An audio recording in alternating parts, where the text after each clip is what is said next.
এই রকম লতি চিংড়ি যদি পাতে পড়ে গরম গরম এক থালা ভাত নিমেষে উঠে যাবে। কার কার পছন্দ এরকম লতি চিংড়ি? চলুন আজকে দেখাই কিভাবে বানাবো এই লতি চিংড়ি। এইখানে লতিটাকে একটু নুন হলুদ দিয়ে ভাপিয়ে নিয়েছি, মোটামুটি নরম হয়েই গেছে।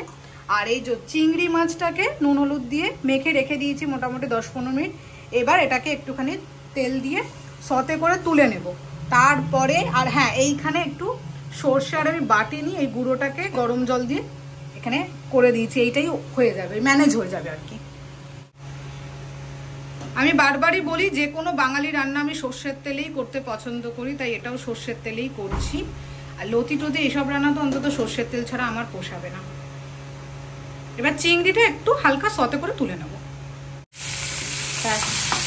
হালকা নাড়াচাড়া করে তুলে নেব। কারণ একটা জিনিস তো আপনারাও জানেন যে চিংড়ি কিন্তু বেশিক্ষণ ভাজলেই রাবারের মতন হয়ে যায়, তাই আমি জাস্ট হালকা এই 10 সেকেন্ড মতন নাড়াচাড়া করে ওটা তুলে নেব। এই যে তেলটা রয়েছে এই তেলের মধ্যেই আমি এই কচুর লতিটাকেও একটু সাঁতলে নেব, জলটা মানে মারিয়ে দেবো। জলটাকে মারানোর একটা মানে রিজন হচ্ছে যাতে এই জলটা শুকিয়ে গিয়ে পরে চিংড়ি বা সর্ষে বাটার এই ফ্লেভারগুলো ঢুকে যায়। জলটা থাকলে জলসা জলসা লাগবে। একদম হাই ফ্লেমে একটু নাড়াচাড়া করে নেবো যাতে ভেতরের যে জলটা সেটা চলে যায়।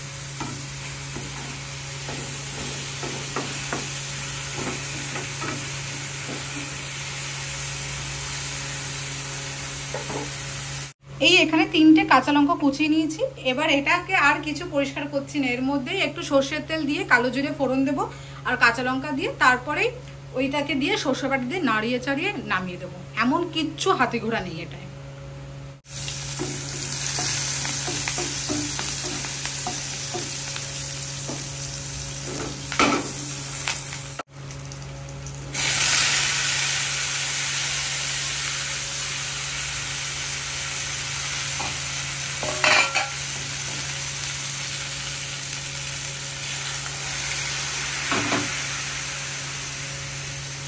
ব্যাস নাড়াচাড়া করেছি, এবার একটুখানি ফুটে উঠবে সিম করে দিয়ে। আর এখানটা একটুখানি নুন আর মিষ্টি, একটুখানি মিষ্টি দিলে ভালো লাগে। নুন ঝাল মিষ্টি সমস্তটা এবারে চেক করে নিয়ে ফাইনালি নাড়াচাড়া করে একটু কাঁচা সর্ষের তেল দিয়ে নামালে আরও ফ্লেভারটা ভালো লাগবে। এই লতি চিংড়িটা কিন্তু এই অবস্থাতেও নামানো যায় আর একটু শুকিয়েও নামানো যায়, সেটা যার যার নিজস্ব ব্যাপার। আমি একটু এই অবস্থাতেই নামাই যাতে গা মাখা মাখা থাকে, ভাত দিয়ে মেখে খাওয়া যায়।